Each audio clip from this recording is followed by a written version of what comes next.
Okay, today I will show you how to install the driver for MacBook. This is our new driver. MacBook driver open, and we'll get this file. Double click install comment. Then type your password. Okay, open this file. Open this page. Then click the add printer.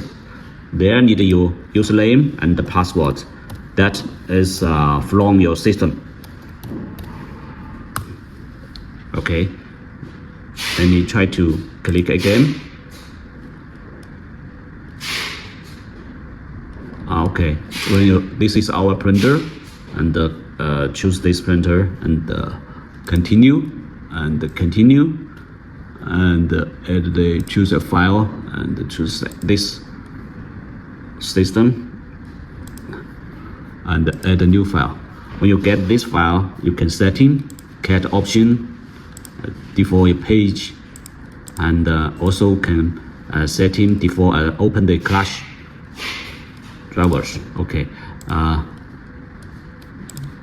so default options, and open this. Then we can try to printing test the page. It's working.